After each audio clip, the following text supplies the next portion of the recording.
장교TV 백제는 살아있다. 개그맨 엄영무수입니다. 인사드리겠습니다. 여러분 반갑습니다.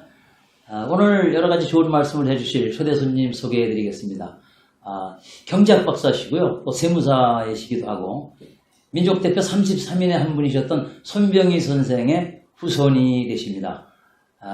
역사연구가이신데요. 소개하는 데만 굉장히 시간이 오래 걸렸습니다. 여러 가지를 맡고 계시기 때문에 아마 이외에도 또 어떤 일을 하실지 궁금하신데요. 손윤 박사님 모셨습니다. 안녕하십니까? 네, 안녕하세요. 예, 반갑습니다. 네, 감사합니다. 저는 박사님을 처음 뵀어요. 네네. 근데 처음 뵀는데도 이렇게 이제 인사를 하시면서 여러 가지 역사적인 얘기를 자세히 이렇게 해주시는 거 보니까 진짜 정말 우리가 말하는 역사 연구가시구나 그런 생각을 했습니다. 오늘 이제 여러 가지 중요한 말씀을 해주실 텐데요. 오늘 제목이 이제 백제는 살아있다. 그러면 이제 우리나라 많은 분들이 이런 얘기하는 사람이 있을 거예요. 백제가 언제 죽었냐? 여기 유적지가 있고 역사가 있고 유물이 있고 그 자손들이 대대손손 이렇게 내려오고 있는데 이제 그 삼국시대를 거쳐서 또 대한민국 정부가 이렇게 수립되기까지 해서 이제 이렇게 변화는 있었지만 백제의 정신이나 문화는 살아있는 거 아니냐. 이런 반론을 제기하는 분도 있거든요. 그래서 오늘 이 시간은 과연 어떤 말씀을 해줄지 좀 궁금한데요. 먼저 백제는 저희가 알기로는 일본의 문화를 전해준 나라다. 대륙의 중국의 어떤 문화가 한국에 와서 그 한국에서 그것을 백제가 일본에 전해준 그런 은혜를 베푼 나라다. 이렇게 이제 알고 있거든요. 그래서 그 관계를 조금 이제 설명해 주셨으면 좋겠습니다. 제가 이제 수년 전부터 삼국사 강의도 하고 또 여러 가지 나당 전쟁에 대해서 고려사까지 강의를 했는데 지금 결과적으로 말씀드리면 우리 삼국사 고려 백제 신라를 비롯한 모든 역사 그리고 발해 통일신라 고려 역사까지 다 산동성을 중심으로 한 황하하고 양자강 해하하고 상류지역에 있는 북경 아래 압록강까지의 역사가 돼 있는데 우리는 그걸 한반도로 비정돼서 잘못 배우고 있다는 거를 제가 깨닫고 그런 강의를 했는데 해왔습니다. 근데 그 중에서 가장 잘못된 역사가 그 중에서도 백제 역사다는 얘기죠. 고려나 신라는 한반도의 남측이나 저 북쪽 만주 쪽에 흔적이 있는데 백제 자체는 아예 흔적이 없습니다. 흔적이 없고 백제는 의장이 태어나고 죽은데도 산동성이고 그 의장의 아버지, 할아버지 계로왕이 태어나고 죽은 데가 할아버지 태어나고 죽은 데가 또 산동성이고 또 백제의 온조하고 비류가 태어나고 죽은 곳이 하북성, 산동성 그 일대입니다. 다 황하강 원절에서 다 백제가 명멸했다는 것이죠. 그럼 지금 이제 박사님이 말씀하신 거는 실제로 이제 중국에 가서 또는 어떤 서적을 가지고 연구하시고 이제 공부하신 내용을 지금 말씀하시는 거죠. 근데 저희들이 이제 옛날에 수학여행을 부여나 이런 데로 가면 찬란한 백제의 역사와 그런 유적지가 여기 남아있다. 그래서 전부 거기서 그걸 보고 이거 너무너무 이런 게 있었네 막 깜짝깜짝 놀랐거든요. 근데 그럼 이제 그거하고는 많이 이제 다른 게 되네요. 저도 이제 고향이 이제 충청도라서 백제 낙함도 가보고 공주도 가보고 여러 가지 가봤는데 익산도 가보고 했는데 제가 말하는 오늘 말씀드린 백제의 규모는 충청남부터 전라남부터 다 통칭해서 합친 거에 한 100배는 크다고 생각해야 됩니다. 그리고 거기서 우리가 어릴 때 봤던 정업사라든지 공주 왕릉 같은 거는 실제로 내용에 봐서는 송사리죠, 송사리. 그러면 삼천궁녀도 이제 100배를 줄여서 한 30궁녀 이렇게 해야 되겠네요. 30궁녀는 될 듯 합니다. 왜냐면 의자왕이 아들만 50명이래요. 왕자만. 그러니까 이제 5명씩 낳아도 10명의 황후가 필요하니까 그 정도면 황후 중에서는 근데 제가 참고로 고등학교 때 이제 부여 낙함에 수학여행 따라갔었는데 선생이 보니까 우리 한 반이 60명인데 두 반만 가도 낙하면 못 지나갑니다. 그러다가 농담이 아니고 선생님한테 여기 우리 학생들도 100명이 못 지나가는데 동시에 어떻게 3,000명이 동시에 빠져 죽을 장소도 없지 않습니까? 구 선생님이 제 꿀밤을 때리면서 예. 네가 역사를 잘 아는구나 알지만 역사는 외우는 거야. 너 서울대 가려면 무조건 외워. 그러면 쓸데없는 거 의심 품지 말고 이런 경험이 있습니다. 서울대뿐이 아니라 뭐 대학은 대학을 갈래도 외워야죠. 예, 맞습니다. 아마 회장님도 그렇게 예. 공부하셨을 겁니다. 그러면 백제는 불교 국가가 아닌가요? 백제는 저희들이 이제 그 중고등학교 역사를 채워보면 그 뭐 아자태자 뭐 왕인이 백제 중국에서 받아들인 불교를 일본에 전달하게 되어 있는데 그게 아니고 백제는 산동성 양자강 그 강서성 안희성 남쪽에 있는 뭐 저 밑에 그거까지 다 지배했던 나라이기 때문에 백제는 바로 중국에서 불교를 받아들여서 바로 그 불교를 일본에 전한 게 아니고 백제 왕의 아들이나 이 왕후를 일본에 보내서 일본국을 대신 통치를 했습니다. 통치했기 때문에 직접 전달한 게 아니고 백제가 일본 문화를 만든 장본인이죠. 전달한 게 아니고 주인이죠. 그러면 이런 학설은 이제 지금 박사님이 만드신 게 아니고 예. 있는 역사를 가지고 그 연구를 해서 이제 밝혀낸 거네요. 네, 제가 지금 얘기한 거는 주로 일본에 관한 얘기가 많이 들어있는데 백제는 일본에 가면 백제 본기라고 있습니다. 한국에 백제 본기, 백제 신찬, 또 백제사 같은 백제 역사를 한군으로 만든 게 일본 서기입니다. 일본 서기하고 중국에 있는 25사라고 많은 정사가 있습니다. 수천 년 된. 그걸 다 읽고 해석하고 한국에 있는 삼국사기, 삼국유사를 비롯한 많은 역사서를 제가 다 통달해 보니까 깊이는 모르지만 전체적 흐름이 그런 맥락이 잡혔을 것입니다.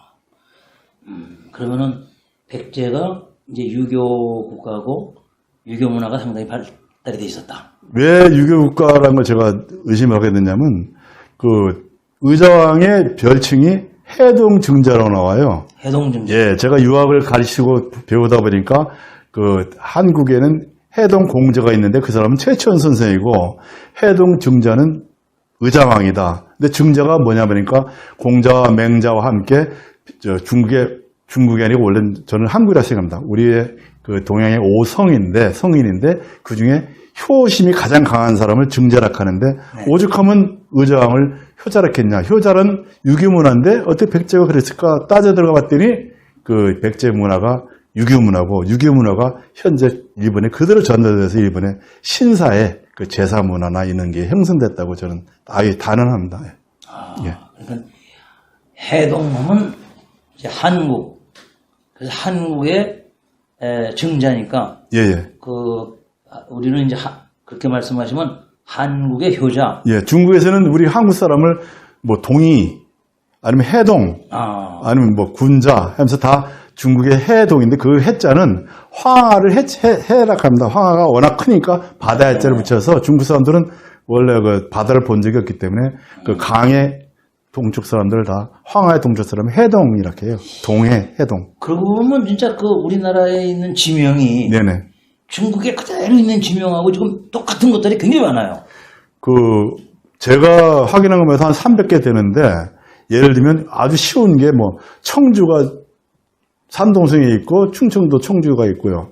또 한성이 여기 우리 백제 한성이 여기 풍납동에 있고 중국의 한성이 있고 뭐 하남이 중국의 하남성이 있는데 여기 하남이 있고 또 진주가 있고 광주가 있고 나주가 있고 전주가 있고 순천이 있고 뭐 이리 해를 수 없습니다. 해를 수 없고. 예.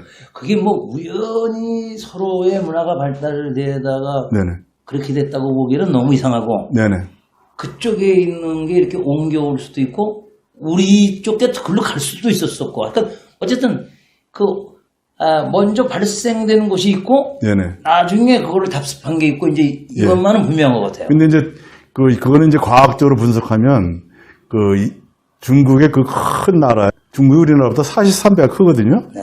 그 큰 나라에 우리나라랑 지명이 같은 곳이 10,000개가 있었는데 그중에서 지금 7,000개는 15세기 그러니까 명나라 이후에 옮겼고 나머지 3,000개는 아직 못 옮겼습니다. 지금 제가 얘기하는 거는 뭐 대도시 얘기하는 거지 조그만 도시까지 하면 중국에 뭐 수천 개가 지금 남아 있습니다. 네.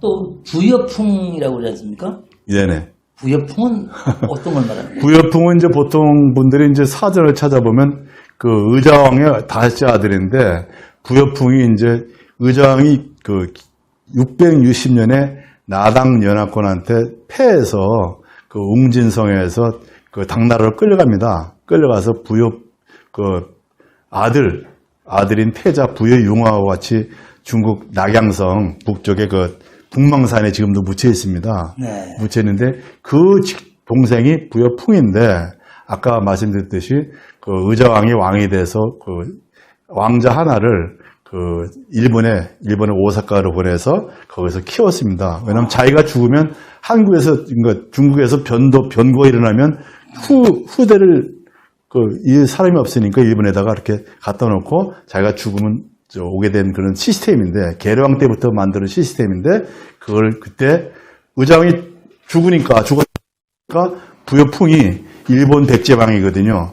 일본 백제왕이 이제 한국으로 오는데 와서 복신이가 원래 백제 부흥운동이라고 복신하고 풍화하고 도침이 주도합니다. 그건 다 합니다. 우리 학생들이 하도 외우기를 잘해서 그 중에 하는데 그때 풍이 의장을 뒤이은 백제왕이 됩니다. 백제왕이 돼서 663년에 그 나당연합군하고 다시 전투를 하는데 일본에서 데리고 온 그 군사 27,000명하고 그 배 1,000척을 데리고 와서 그 중국에 남아있던 그 백제 유민들과 같이 전쟁하는데 당시에 뭐 당나라 군대가 이걸 또 치려고 40만 군대를 동원합니다. 거기에 속수무책이 있었죠. 그래서 다시 망합니다. 망하고 일본으로 다시 도망가서 일본에서 이제 남아있는 백제의 그 후손들하고 만들어서 한 10년 뒤에 만든 게 그 673년에 그 일본의 이제 왕국을 만드는 백제 왕국을 만드는데 그때 왕국의 초대 천왕이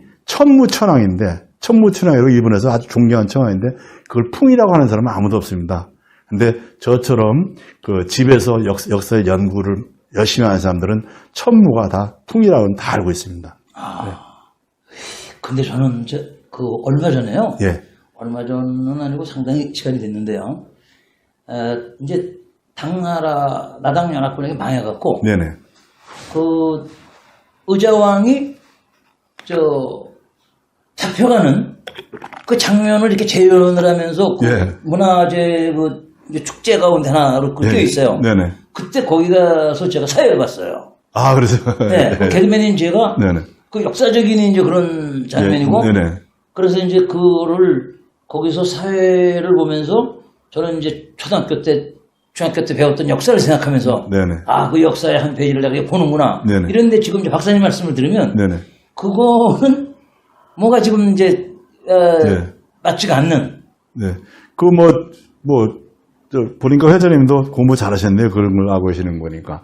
근데, 그럼 당시에 웅진성에 있던 그 의자왕하고 태자융하고 저 참모들이죠. 그 가신들까지 12,800명이 당나라, 지금 말하면 시진핑의 동네 시안까지 끌려갔다는데, 뭐를 타고 갔을까요? 예? 12,800명이? 아, 그때 거기에 대한 역사는 없잖아요. 대회할 때는 예. 그냥 허연 돛담배 하나 갖고 했었거든요. 돛담배. 그러니까 거기에 그렇게 탈 수는 없고 이제 아마 제작비가 없어서 저걸 배를 못 만들었나 보다. 이제 저는 그렇게 생각했지. 돛담배뿐이 아니고 캐수선도 바람만 불면 100년도도 못 갑니다. 지금 인천 앞바다에서. 그러니까 앞으로 연구해보고 또 저희들이 좀 더 공부해야 될 부분들이 네네. 상당히 있다고 이렇게 생각이 됩니다. 그런데 해로왕이 중국 황하에서 벌린 대규모 토목공사가 있다고 그런 얘기 또 들었어요. 네, 이제 계룡의 역사를 보면 이제 보통 우리가 계룡은 이제 바둑을 좋아해서 네. 바둑에 빠져서 고구려가 보낸 첩자, 그때 도림이란 첩자하고 속아서 바둑을 두다가 나라를 망쳤다 하는데 그때 바둑 둔 그 도림이라는 사람이 당신은 그 황하에 제방을 쌓으면은 남의 이적들이 침입 안에서 좋겠지 않느냐 해서 꼬셔가지고 제방을 쌓는데 모든 국력을 소비하게 하고 광개토 대왕의 아들인 장수왕이 쳐들어오게 만들어서 계룡을 잡아서 목을 자릅니다. 근데 그런 역사가 있는 건데 그때 광개토 대왕이나 장수왕이나 계로왕이나 아니면 광개토 대왕 우왕이나 다 중국 그 산동성 일원에서 일어났다는 그때 그 계로왕인데 우리는 역사를 정확해서 계로왕이 바둑이나 두다가 나라 망쳤다 하는데 그게 아주 잘못된 겁니다. 아, 저도 삼천궁녀를 거느렸다 그래갖고 삼천궁녀 때문에 백제가 망했다 그래서 예. 좀 어린 마음에도 어떻게 3,000명을 거느릴 수가 있나 그러고 네네. 그럼 뭔가 좀 잘못되지 않았나 그런 생각을 했지만 감히 그 저기 역사책에 있고 내일 시험 문제가 그게 나오는데 예. 그럼 뭐 저거 써 있는 대로 믿어야지 그걸 예. 예, 이제 부정할 수가 없잖아요. 저 같은 사람이 요새 이제 저보다 젊은 사람들이 뭐 저한테 영향을 받았는지 제가 한 20년 전부터 본격적으로 연구를 했는데 이제 젊은 사람들이 한두 명씩 나왔습니다. 유튜브에 보면 아마 뭐 백제 당시에 우리 동아시아에 22개 담로가 있었답니다. 담로는 뭐냐면 제후국입니다. 지금 제가 말씀드린 그 일본의 그것도 하나의 제후국입니다. 제후국의 왕이고 대만에도 있었고 저 필리핀도 있었고 저 때에 따라서 베트남 우회까지 하이난섬까지 있었다고 봅니다. 아 오늘 여러 가지 역사적인 사실을 지금 이제 제가 공부를 하고 있는데요. 네. 또 하나 이제 배운 게 제가 바둑이 아마 6단입니다. 아, 그러십니까? 네, 근데 바둑 두다가 나라 망친 얘기가 지금 나오잖아요. 예. 그래서 나도 이거 아이고, 괜히 바둑이 붙잡고 오래 끙끙거리다가는 잘못하면 이 집안 망할 일이 생기겠다는 그런. 예. 그럼 이제 그 바둑 유단자시니까 뭐 포석을 잘 하시겠네요.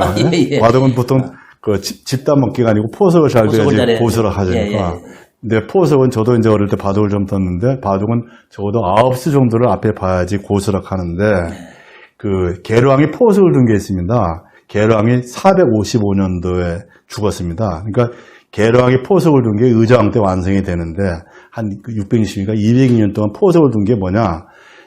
중국에서 하도 뭐 이적들이 친히 많다 보니까 언제 죽을지 모릅니다. 그러니까 내 아들들은 일본 열도에 놔두고 내가 죽어도 다시 본국은 일본을 중국을 얘기합니다. 중국 산동반도에 청주에 수도가 있으니까 백제 웅진성이 있고 사비성이 거기 있으니까 거기 와서 왕을 해줄 걸 해서 포석을 둔 겁니다. 미리 보고. 그래서 계로왕 때 첫 포석을 뒀는데 그 포석이 살아남고 일본에 살아남고 해서 그 무열왕 때 이제 완성이 됩니다. 그래서 무열왕 때 완성된 거를 무열왕이 이제 당시에 자기 일본에 있던 그 자기 후임 외왕이 그 남제왕이라고 남동생 왕이 있었는데 나중에 일본에서 자랑하는 개체천왕, 게이타의 천왕이 됩니다. 그것도 우려왕의 동생이니까 다 한국 사람인데 그것까지 이러는데 그 위대한 포석이고 그래서 의자왕이 죽었어도 백제 풍을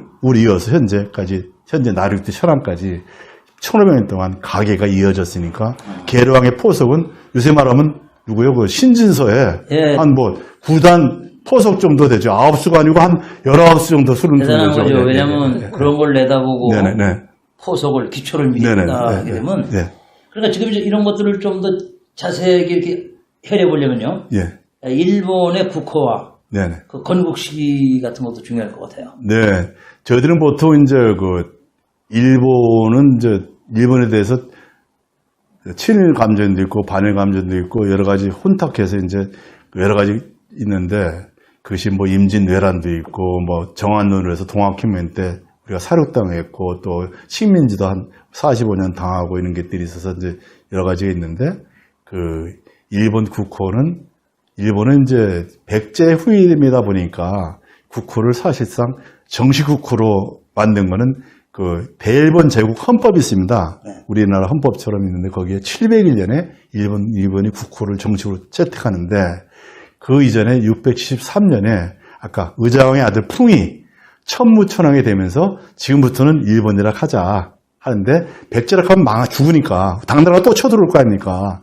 그러니까 일본이라 하자 하면서 일본은 원래 백제라 하면 우린 죽으니까 왜가 일본이 된 거로 하자 이렇게 속임수를 쓴 거죠. 그래서 우리가 보통 인진왜란도 외란, 뭐 못난 놈은 외놈은 작고 그거는 이제 잘못된 거고 이렇게 음어를 쓴 거지 그 백제가 일본이 된 것입니다. 그래서 그 일본은 지금 여기 뒤에 있듯이 일본이라는 코는 원래 날일자에 그 근본 문자로 지금 사전에 있는데 원래 사전은 뒤에처럼 그 근본 문제는 뭡니까? 나무 목변에 한일자인데 저 원글은 한자 사전을 제가 찾아서 연구했는데 저 큰 대변에 여십자입니다. 이게 엄청 큰 차이 나죠. 저거를 아까 말씀드린 의정왕의 7대 할아버지인 무령왕이 네. 저거를 그 개체 천왕한테 보내면서 나는 일십대왕이다. 일십대왕은 뭐냐? 일본당이라는 뜻이죠. 이미 500년에 백제는 일본이라고 했던 거죠. 했던 거기 때문에 나는 일본당이라면 일본에서 듣기는 다 백제당을 하고 있습니다. 예. 우리나라로 말하면 옛날에 조선 때 명나라 천왕이라 하면 당시 일본에서는 백제 왕이라고 하면 꼼짝 못한 거죠. 예. 그런 그 역사가 이제 백제 역사니까 저는 그 일본은 국호는 700여 년이 됐지만 그 사람들은 그 국호를 700년 했으면 우리 삼국보다 너무 늦으니까 그거를 기원전까지 끌어올리는 사람들인데 그건 날조도 아니고 한마디 일본에서 지금 말하는 역사는 그건 코미디죠. 한마디로. 예. 야, 근데 되게 이제 보면요. 우리나라 국회에서도 예. 이상한 일이 벌어졌다. 네네. 가당치도 않은 일이 벌어졌다. 네네. 이러면 저 야당에서 코미디를 하고 있다. 예. 또 야당에서 여당이 뭘 조금 잘못하면 네네. 그런 코미디가 어딨냐. 네네. 3인용 코미디를 하고 있다. 네네. 그 나쁜 거 얘기할 때 그 코미디를 거기다 집어넣어요. 그런데 그럼 저 코미디언들로서는 아니 좋은 일이 벌어졌을 때 그거는 코미디야. 이거 코미디 같은 일이 생겼네. 네. 경사났네. 이렇게 돼야지. 예. 무슨 처참한 일이 벌어지고 이상한 일이 벌어지면 코미디를 끌어대야 되니까 직업이 코미디인 사람들은 불쾌합니다. 그래서 이제 정치권이나 우리도 그런 식으로 코미디를 비하하는 거는 잘못된 인식입니다. 네. 이게 일제 식민사 간의 그 영향입니다. 정말 코미디 같은 일본에서 정말 코미디스러운 말씀. 그래서 코미디는 제가 하는 코미디는 오늘 초대해드린 우리 엄영수 개그맨처럼 네. 저는 용수에서 영수로 바뀐 걸 저도 이번에 알았습니다. 저럼 이제 지적이고 네. 사실을 얘기하는데 좀 지적으로 웃기는 사람은 코미디지.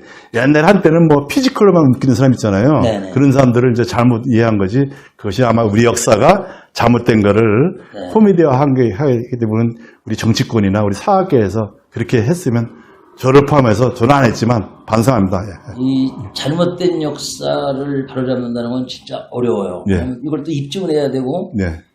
이런 또 증명된 걸 인식을 시켜야 네네. 되고 네. 또 기 나와 있는 다른 학설과 또 이것이 이제 대결을 해서 네네.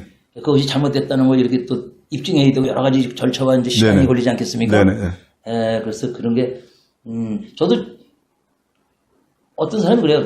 저 사람이 미신을 믿나 봐. 그러니까 예. 그냥 엄용수라고 그래도 괜찮은데 왜 엄용수로 바꿨을까? 예.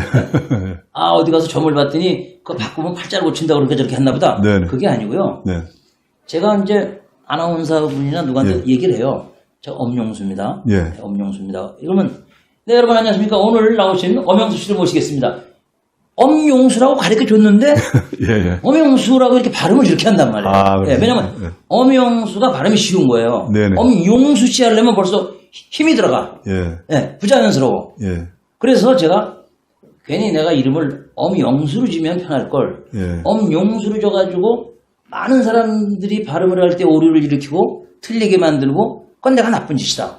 그래서 시청자 여러분들이 팬 여러분들이 부르기 쉽게 네. 제가 이 이름을 법원에 가서 네. 재판을 해갖고 예. 이걸 바꾼 겁니다. 그러시구나. 이렇게 팬 서비스 하는 사람이 어디 있습니까? 정말 저는 그 팬 여러분들을 위해서 예. 대중을 위해서 제 이름을 어머님 아버님이 고귀하게 지어주신 게 예.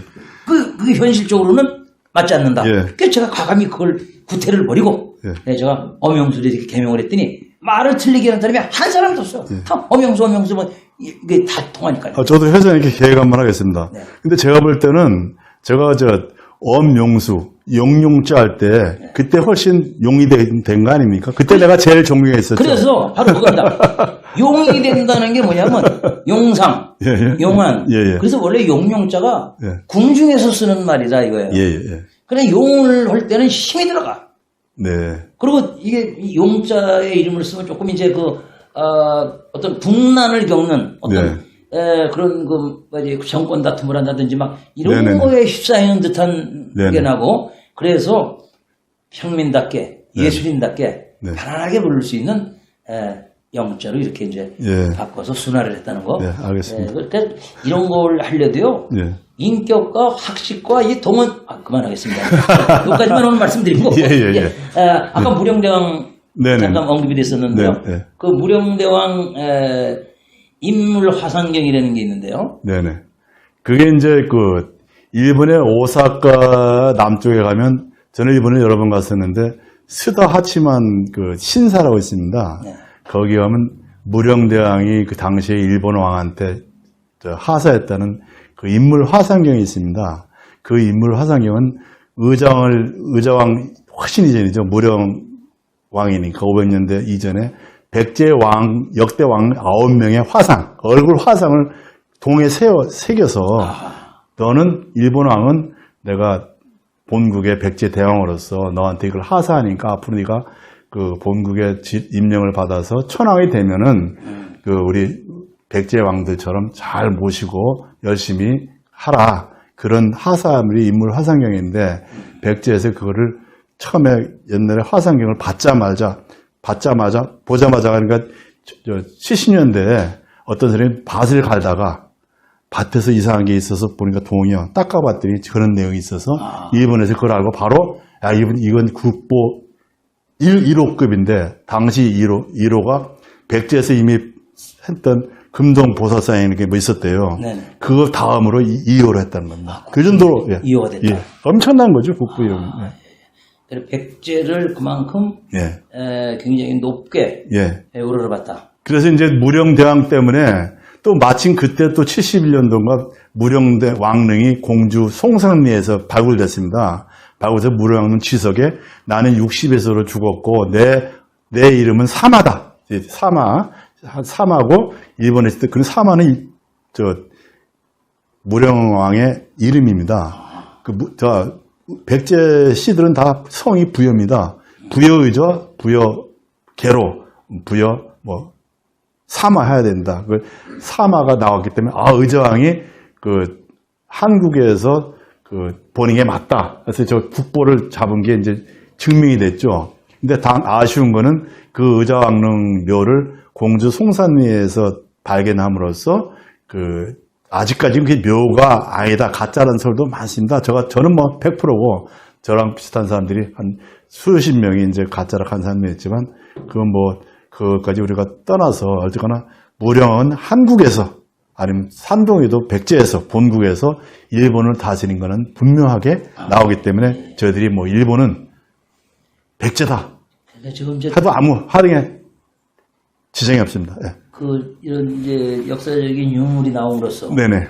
그게 이제 증거화가 되고 그러는데 네네. 그러면 이제 백제의 요소 경락설 네네. 이것도 또한 이제 그런 맥락에서 같은 맥락이죠. 네네. 백제 요소경락설은 한마디로 한반도 그 부여 공지에 있던 백제군이 그 북이라고 있습니다. 옛날에 그 위나라가 조조가 한 4세기에 망합니다. 4세기에 망하고 5세기 초에 이제 5세기 중반에 북쪽에 위나라가 다시 생깁니다. 주로 선비족들이 하는 건데 북이라고 큰 나라가 한 50년 있다 망했는데 그때 북이가 488년에 그 북이의 기마병 40만을 이끌고 백제를 침략해 왔는데 백제가 그거를 그 다섯 군데 태수를 가지고 물리쳤다가 나옵니다. 이 다섯 군데 태수가 다 광릉태수, 뭐 조선태수, 청항태수 다 산동성 인근에 있어요. 하북성 인근에.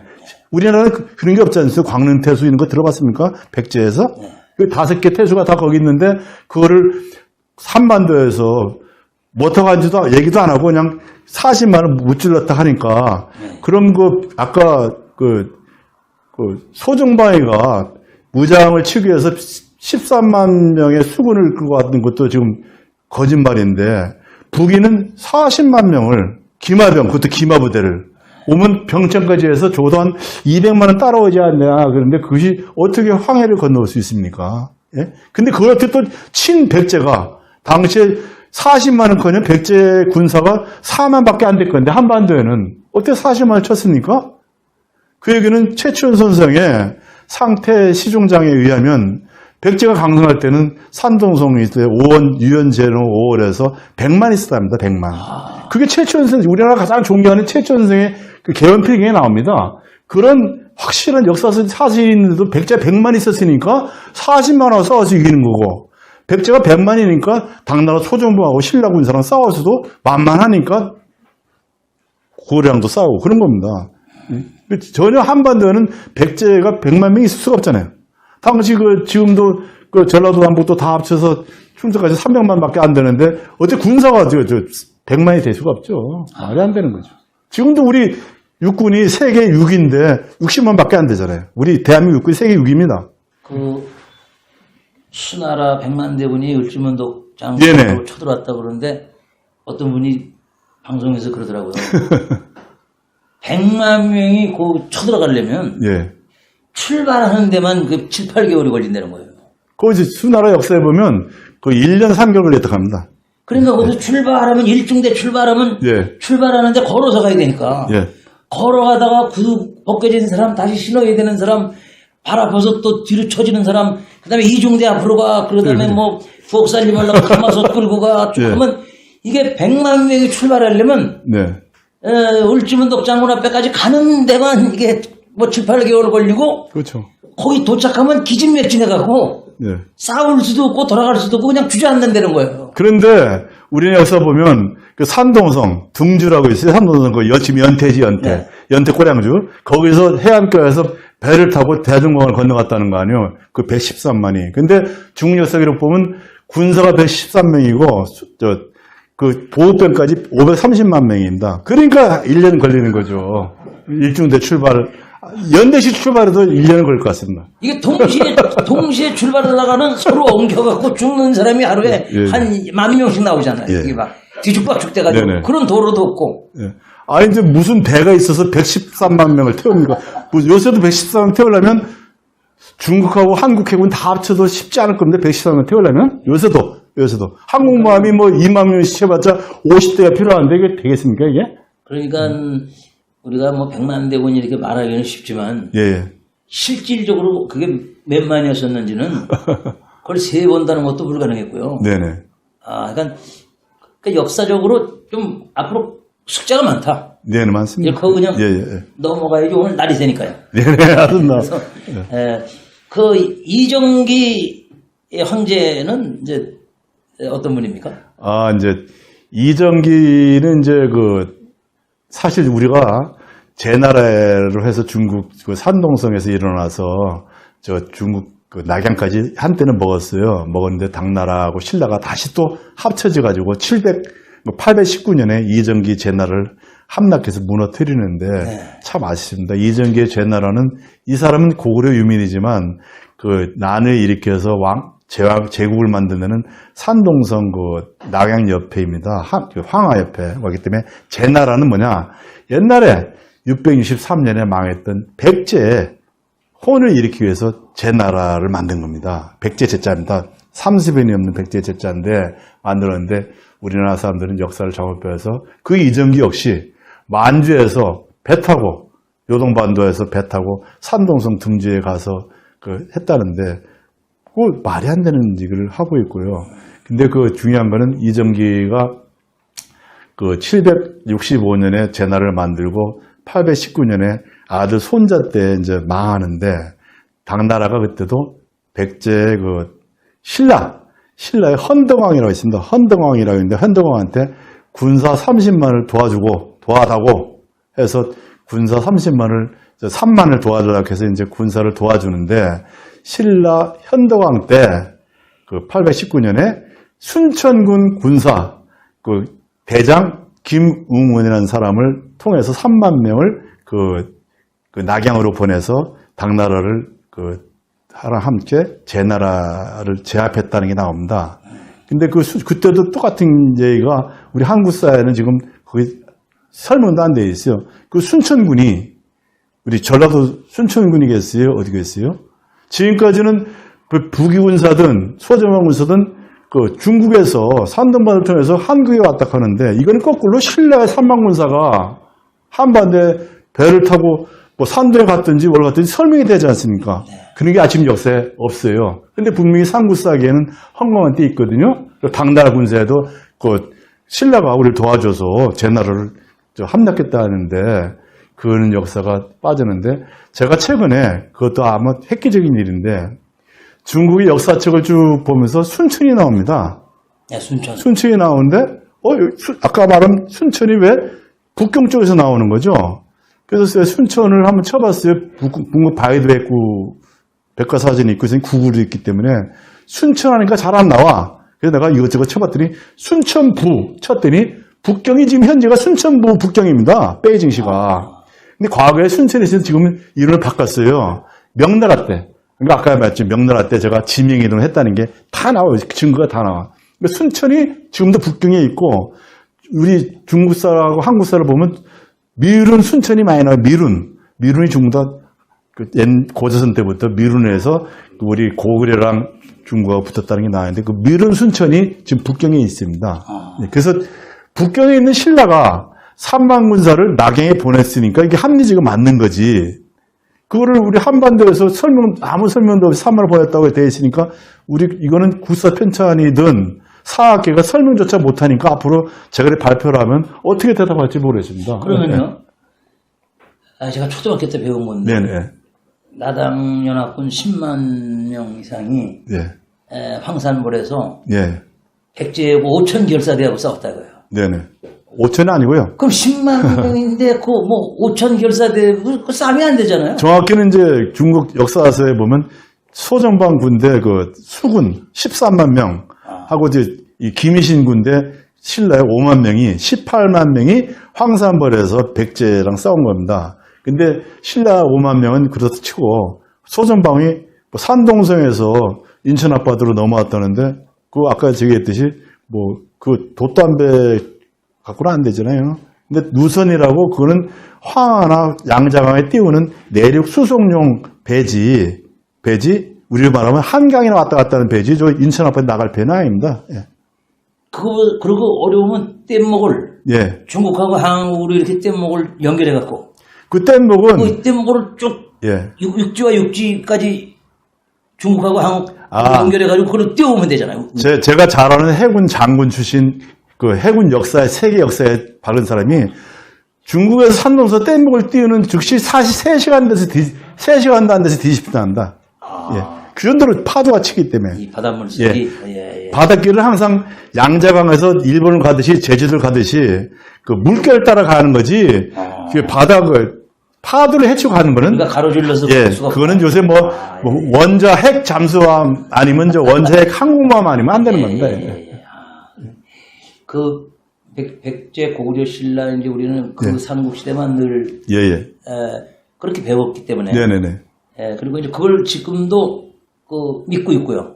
근데 이제 이렇게 새로운 학설과 새로운 주장이 지금 나오면서 예리하게 이제 그 모순점을 지금 말씀하시지 않습니까? 네네. 앞으로 또 이제 역사가 어떻게 흘러가고 어떻게 바뀔지 또 어떻게 더 좋은 그런 이제 그 발굴이 돼가지고 인물들이 발굴돼서 또 말을 해줄지 하여간 귀추가 주목되는데요. 네네. 어쨌든 이제 지금 이 극동에는 여러 가지 사연과 여러 가지 역사가 어울려 있었지만 현재는 자관 중국과 일본과 한국, 한국과 중국과 일본, 또 뭐 일본과 한국과 중국. 어떤 나라를 먼저 말해도 약간 이 세 나라가 지금 공존하고 있습니다. 그러니까 이 시대는 이제 어떤 역사가 어떻게 전개될까요? 지금 우리 한중일 역사에서 이런 고대 때부터 근대까지 이 중요한 역사가 지금 전부 다 잘못됐습니다. 중국은 그 없는 역사를 만들어서 중국의 중동부 지역하고 한반도까지 자기의 역사를 하고 일본은 있는 거를 숨기기 바쁘고 그래서 일본 서기를 조작해서 백제사를 조작한다든지 신라사고를 조작해서 우리를 한반도 남쪽에다 가둬두고 또 우리 한국에 그걸 받아들이는 그걸 옛날엔 친일이라고 했는데 저는 그렇게는 안 하겠습니다. 우리 어떻게 보면 매국입니다. 매국. 나라의 파란 짓인데 매국 사학계에서는 그거를 그냥 그대로 인정하고 공부를 안 합니다. 학자들인데 배울 학자는 안 하고 그냥 보고만 있는 거죠. 볼 견자죠. 견자들이죠. 견자는 또 다른 말로 좋은 말도 있잖아요. 그죠? 그런 말도 있지만 볼 견자, 개견자 개들이죠. 학자가 아니고 학자는 저처럼 교수는 아니지만 배우는 사람, 죽을 때까지 배우는 사람이 학자죠. 예. 그런데 이제 제가 아까 말씀드리는 거는 한중일은 우리 동아시아에서 중심 세력이 있었고 세계 역사를 주도했던 민족들입니다. 네. 그 민족들이 서로 거짓말을 하다 보니까 거짓말 잔치가 돼가지고 지금은 서양 애들이 다 알고 있는데도 우리끼리만 속으로 속이고 있는 거죠. 네. 이거는 빨리 한중일의 미래에 대해서도 안 좋고 한중일 민족을 위해서 안 좋기 때문에 특히 우리가 한일 역사를 하고 한일을 하기 위해서는 우선 백제 역사부터 제대로 해야겠다군요. 백제 역사는 진짜 깜깜합니다. 저도 백제 역사를 많이 알고 일본도 많이 가면서 알고 있었지만 중국 사서는 이렇게 명확하게 다 나오는데 또 기록도 있지만 고고학적 유물로 많이 나옵니다. 뭐 천지가 납니다. 일본 가면 뭐 신사가 12,000개인데 11,000개가 백제 거고요.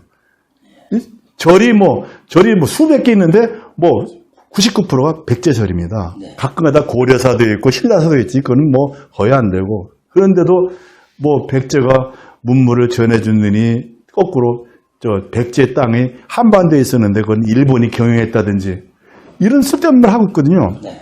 백제 땅이 중국에 있었고 백제가 거느렸던 왜나 그 일본이 중국에 있었다면 임나일본부 문제가 바로 해결됩니다. 임나일본은 뭐냐? 한반도 전라도 경상도에 일본이 거느렸던 일본의 제국이 있어서 그걸 일본이 통치했던 거다. 거꾸로 일본이 니네 백제 신라 고구려부터 문물을 받아들인 게 아니고 우리 문물이 니들한테 줬다. 이렇게 하는데 저 한마디로 얘기할게요. 그러면 일본이나 왜나 백제나 고구려 신라가 산동성이 있었고 중국 황하, 양재강이 있고 하구성 북경이 있었으면 깨끗이 해결되는 거 아닙니까? 한반도는 원래 조선 땅이고 그 다음에 고구려 땅에 있다가 신라 땅에 있다가 다시 고려 땅에 있다가 지금 조선 땅에 있어서 현재 대한민국 땅이 된 거죠. 이런 면밀히 이런 우리 고유한 한국 땅에 그런 버러지 같은 역사를 갖다 붙일 필요가 없는 거죠. 그래서 이거는 한국을 위해서도 좋고 일본의 그 조상 역사를 찾기 위해서도 좋은 거고 중국 입장에서는 비록 사회주의해서 많은 역사 유물을 문화혁명 때 49년대에 없애버렸지만 이걸 잘 복원해서 정신적으로나마 한중일이 외교를 통해서 역사 연구를 통해서 서로 하나가 되는 그런 움직임이 필요하다고 생각합니다. 네. 그러기 위해서는 백제 역사를 비롯해서 우리 삼국사를 부활하고 중문 역사가 반성하라고 하는 거 아닙니다. 네? 잘 살기 위해서는 역사를 잃은 민족에는 뭐 미래가 없다는 처칠 말도 있지만 네? 그렇게 해야 된다고 생각하기 때문에 제가 경제 전문가인 제가 또 법 전문가인 제가 역사 연구를 하게 된 이유입니다. 네. 뭐 미래가 보장되는 역사를 해야지 과거만 씹는 역사가 돼서는 안 되지 않겠습니까? 네. 그러니까 오늘 네. 그 선생님 말씀을 들으니까 네네. 원래 하시는 본업이 있으신데도 불구하고 네, 네.